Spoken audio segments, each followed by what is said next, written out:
দিলের ভিতরে রোজার গুরুত্ব ঢুকানো দরকার, রোজার গুরুত্ব ঢুকানো দরকার।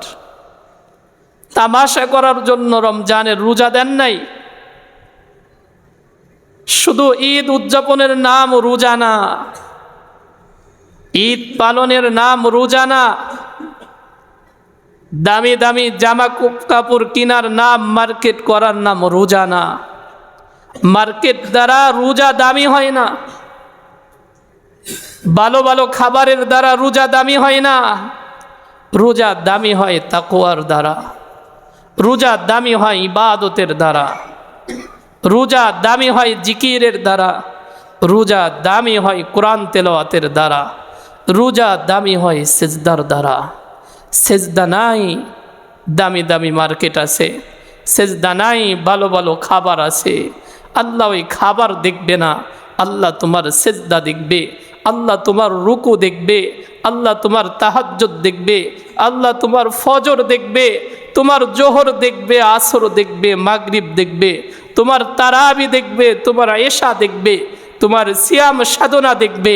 আল্লাহ তোমার ব্যবসা বাণিজ্য দেখবে না, যে তুমি এই ঈদে কত টাকা লাভ করছো, ইনকাম করছো, কি মার্কেট করছো, কি বাজার করছো ঈদের জন্য, এটা দেখবে না। আল্লাহ দেখবে বান্দা, তোমাকে রমজান মাস দিয়েছিলাম তাকওয়া অর্জনের জন্য, জাহান্নাম থেকে মুক্তির জন্য, কবরের আযাব থেকে বাঁচার জন্য, জান্নাত কামাইয়ের জন্য।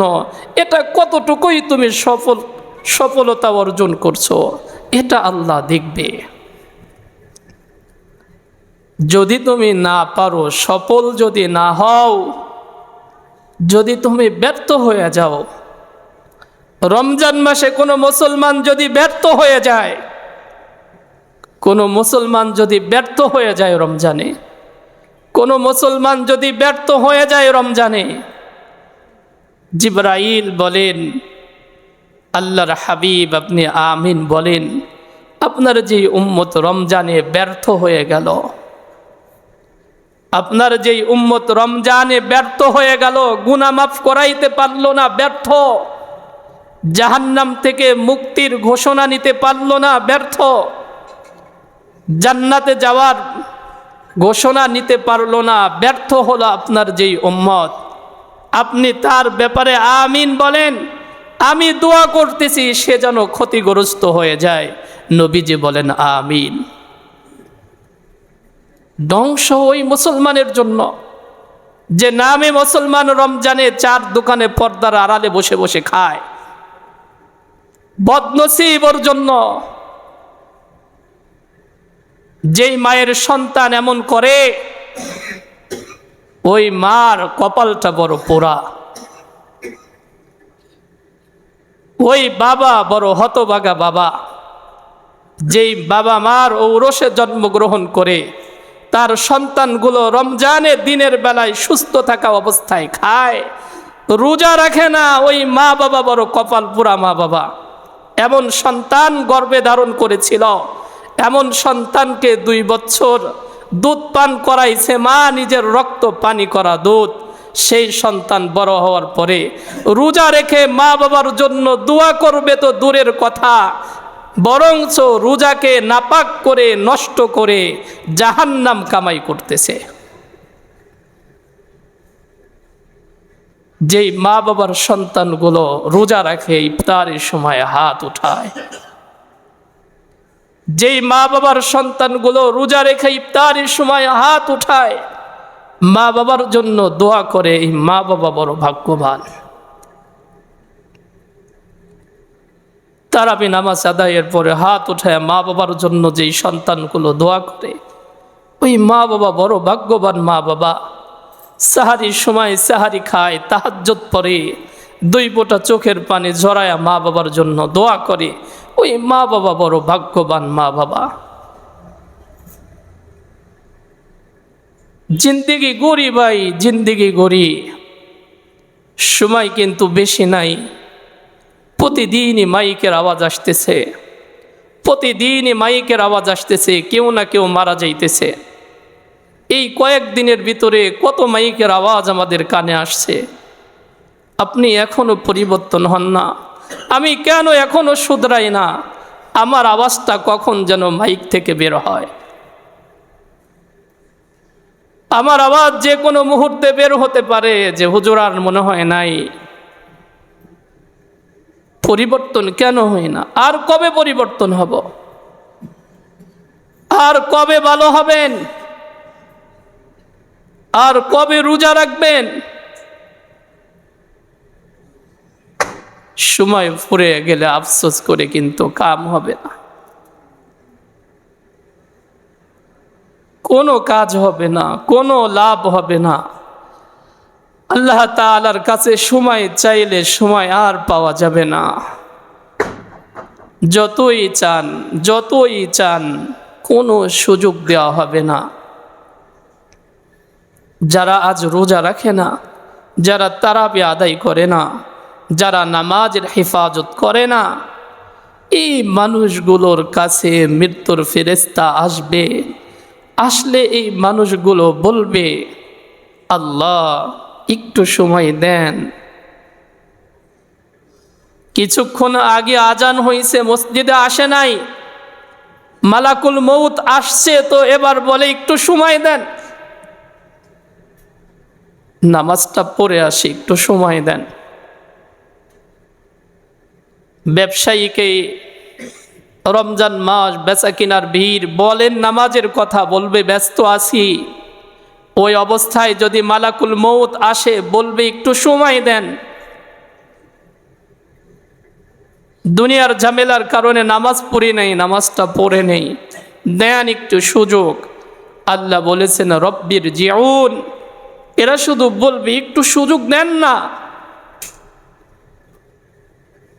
আল্লাহ বলেন করবে কি? তখন বলবে লাআল্লি আমালু সলিহা, নেক আমল করব, দুনিয়া করব না, ব্যবসা করব না দুনিয়াদারি। সংসারী করার জন্য সুযোগ চাই না, ব্যবসা করার জন্য সুযোগ চাই না, রাজনীতি করার জন্য সুযোগ চাই না, শুধু সুযোগ চাই লাআল্লি আমালু সলিহা, একটু নেক আমল করার জন্যই সুযোগ চাইছি, একটু নেক আমল করার জন্যই সুযোগ চাইছি। আল্লাহ বলেন কাল্লা, আর সুযোগ দেওয়া হবে না। আমার মুরব্বী বাবাজিরা, যুবক ভাইয়েরা, রমজান তো চলেই যাইতেছে। রমজান মাস তার গতিতেই চলবে। আমি যদি জিন্দেগি পরিবর্তন না করি, কেউ করে দেবে না। আপনার কবর আপনাকেই সাজাইতে হবে। আপনি জাহান্নামের আগুন দিয়ে সাজাবেন আপনার ঘর, না জান্নাতের নিয়ামত দিয়ে সাজাবেন, এটা আপনার সিদ্ধান্ত। আপনার কবরের ঘর আপনি কি দিয়ে সাজাবেন, সিদ্ধান্ত আপনার। জাহান্নামের আগুন দিয়ে সাজাবেন, বিষাক্ত পোকামাকড় দিয়ে সাজাবেন, না জান্নাতের নিয়ামত দিয়ে সাজাবেন, এটা আপনার সিদ্ধান্ত। সিদ্ধান্ত নেওয়ার সময় বেশি নাই। রমজান শেষ হয়ে যাইতেছে, রহমতের 10 দিন বিদায়। এজন্য আজ জুমার দিন মসজিদে বসে এখনই সিদ্ধান্ত নেন আপনার কি করা উচিত, আপনি কি করবেন, কি করতেছিলেন আর করবেনটা কি, এটা একটু সিদ্ধান্ত নেন। যুবক ভাই, একটু সিদ্ধান্ত নাও, তুমি করবা কি সামনের কয়দিন? তুমি তোমার কবর কি দিয়ে সাজাবা? জাহান্নাম দিয়ে সাজাবা না জান্নাত দিয়ে সাজাবা? একটু সিদ্ধান্ত নাও। রমজান শেষ হওয়ার আগেই গুনাহ মাফ করাইতে চাও কি চাও না, একটু সিদ্ধান্ত নাও। যদি গুনাহ মাফ করাইতে চাও তাহলে নিজের ভিতরে পরিবর্তন ঢোকাও, নিজের ভিতরে অনুভূতি ঢোকাও। যেভাবে আমার চলা যাবে না, রোজা আমার সারা যাবে না, নামাজ আমার সারা যাবে না, চোখের পানি ফেলতে শিখো। নীরবে নির্জনে আল্লাহ তাআলার কাছে নিজের গুনার কথা একটু মনে মনে স্মরণ করো, করে দুঃখটা চোখের পানি ফেলাইতে থাকো। আল্লাহ গুনাহগারের চোখের পানির বড় মূল্যায়ন করেন। আল্লাহ গুনাহগারের চোখের পানির বড় মূল্যায়ন করেন। চোখের পানি, আল্লাহর হাবিব বলেন, জাহান্নামের ভয়ে যে ব্যক্তির চোখের পানি চোখ থেকে বের হয়ে নাকের ডোগায় আসার আগে আল্লাহ তাকে মাফ করে দেয়। এতটুকু চোখের পানি যদি কারো চোখ থেকে আল্লাহর ভয়ে বের হয়, যে একটা মাছির ডানা পরিমাণ, একটা মাছির পাখা পরিমাণ যদি চোখের পানি যদি আল্লাহর ভয়ে কারো চোখ থেকে বের হয়, আল্লাহ ওই ব্যক্তিকে মাফ করে দেয়। এজন্য ভাই, দিলের ভিতরে রমজানের গুরুত্ব ঢোকায়া দেই। আল্লাহ আমাকে মাফ করে দিক, আপনাদেরকেও মাফ করে দিক। আমাদের সকলকে আল্লাহ মুত্তাকি হওয়ার তৌফিক দান করুক।